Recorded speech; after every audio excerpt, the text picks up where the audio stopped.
국민들이 그 법률 미꾸라지의 대부라고 이야기하는 김기춘 비서실장이 이 청문회 나와서 우병우 민정비서관이 어떻게 들어왔냐라는 질문에 이렇게 답변했습니다. 대통령께서 그 사람을 지명을 하고 한번 의사 확인하라 해서 제가 대면 면담을 한 일이 있습니다. 이렇게 답변하셨어요.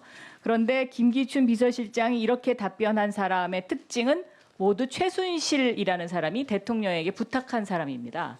그래서 이 말은 결과적으로 우병우 민정비서관도 최순실의 부탁으로 들어갔다라는 것을 입증하는 대목이고요. 차은택 증인이 나와서 그 최순실 씨가 그 우병우 장모에게 차은택을 잘 부탁한다라는 그 말을 했는데 장모로부터 차은택 씨에 관한 얘기를 들으신 적 있습니까? 전혀 없습니다. 전혀 없겠다고 대답을 하시겠죠. 사실입니다. 네. 김기춘 그 법률 미꾸라지 대부 밑에서 배우신 대로 오늘 답변을 하시는 것 같아요. 자, 이거 문건 하나 보여드릴게요. 이 문건은 김필승 이사라는 사람이 검찰의 수사를 들어가기 전에 청와대에서 이 문건을 만들어서 건넨 문건입니다. 그렇죠? 보시면 익숙하죠? 필체랑 다 청와대 문건입니다. 이게. 잘 안 보입니다 지금. 그리고 잘 모르겠습니다 무슨 말씀하시는지. 이 문건의 내용은 안종범 수석 공소장에도 나옵니다. 안종범 수석 공소장에 안종범 수석을 증거인멸죄로, 증거인멸교사죄로 거기에 거론이 돼 있는데 바로 이 문건 때문에 그렇게 됐습니다. 근데 이 문건을 보면 맨 위에 어제 관계자 조사 상황 이래가지고요. 현재 상황 및 법적 검토. 그래서 어제 조사한 사람들에 대한 집중 질문 내용이 여기에 써 있습니다. 이 문건을 안종범 수석이 이렇게 만들 수 있을까요?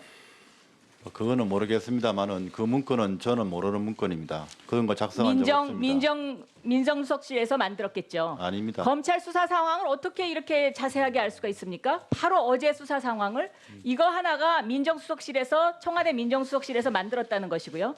검찰 공소장에 보면 이 문건이 청와대 행정관이 가져왔다라는 것까지는 입증을 합니다. 그러니까 다시 말하면 안종범 수석에서 꼬리를 자르려는 거죠. 이 문건의 맨 마지막에 보면 롯데 75억 기부금은 어떻게 된 것인가에 대한 답변의 가이드라인이 있습니다. 여기 뭐라고 써 있냐면 당시 잘 기억은 나지 않는다. 당시 사업 목적에 맞지 않아서 되돌려 준 것으로 기억함. 이렇게 답변하라고 가이드라인까지 써 있거든요. 이거 민정수석실에서 만든 두 가지 증거라고 저는 생각합니다. 어떻게 생각하십니까? 전혀 아닙니다. 저희는 그런 자, 문건 롯데 만든 적이 75억 없습니다. 돌려준 거 압수수색 들어가기 전날 돌려줬는데 우병우 민정수석이 롯데에 알려줬다. 검찰도 이렇게 의심하고 있습니다. 여기에 대해서 답변해 보시죠. 저는 그 70억인지 뭐 75억인지를 받은지도 모릅니다. 그러니까 뭐 돌려주는 것도 더 물론이고요. 뭐 다 모른다고 대답을 하시겠죠. 아닙니다. 네. 지금 사실을 말씀드리고 있는 겁니다. 그래서 근데 사실을 말씀드리는데 왜 오늘 나오셨습니까? 일찍 나오시지? 이런 거 연구하려고 그러신 거 아닌가요? 그렇지 않습니다. 그럼 뭐 때문에 안 나오셨어요? 그동안 민정수석이 국회 불출석한 게 관행이었습니다. 그거는 관행이 아니라 아니 민정수석 관행이 그만두고도 생긴 관행이 적용됩니까? 그 네? 영원한 물론 민정수석입니까?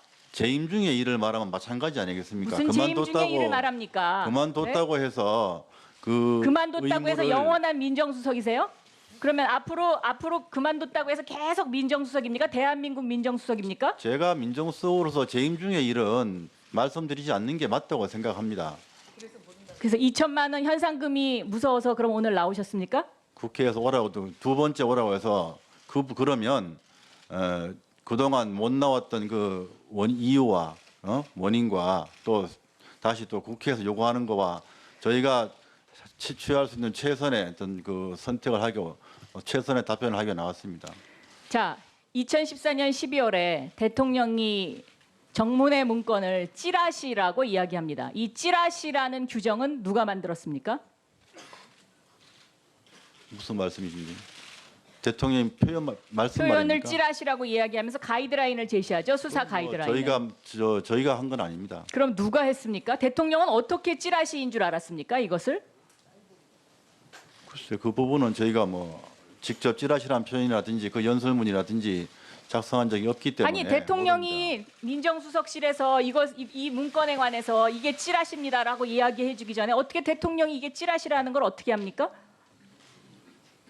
그렇지 않습니까? 그 당시에 검찰의 수사 결과 발표도 하고 검찰이 무슨 수사 결과를 발표했습니까? 찌라시라는 이야기를 하기 전에 한 그 시점은 검찰이 수사 시작하기 전입니다. 아, 죄송하지만. 정확히 저 순서라든지 일정은 잘 모르겠습니다. 예. 결과적으로 이 찌라시가 아닌 것으로 판명됐죠. 그러면 민정수석실에서 책임져야 되는 거 아닙니까?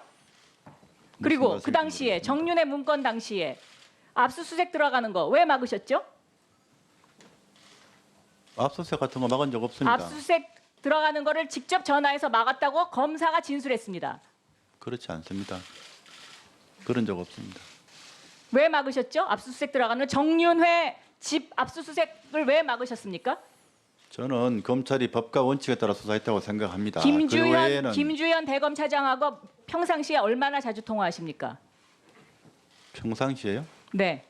필요가 있으면 통화합니다. 또 대검차장 간 법무부 이후는 안대근 검찰국장과 평상시에 얼마나 자주 통화하셨습니까? 필요할 때만큼 통화합니다. 필요할 때마다 통화하죠. 그게 바로 증거입니다. 그 두 사람을 통해서 검찰은 김주현 차장, 법무부는 안대근 검찰국장을 김주현 통해서 차장도 대검차장 간 이후에는 거의 통화한 적이 없습니다. 법무부이기 때문에 필요상 통화했습니다. 업무상. 통화했죠. 법무부에 있는 네. 분들하고 통화합니다. 압수수색 들어가지 마라. 통화했고 그런 적 없습니다. 뭐 오늘 그렇다고 대답은 안 하시겠죠. 저도 그런 답변을 기대하지는 않았지만 적어도 대한민국의 민정수석을 지내면 거기에 품위에 맞는 답을 하시는 게 저는 그게 맞다고 생각합니다. 사실을 말씀드리고 있습니다.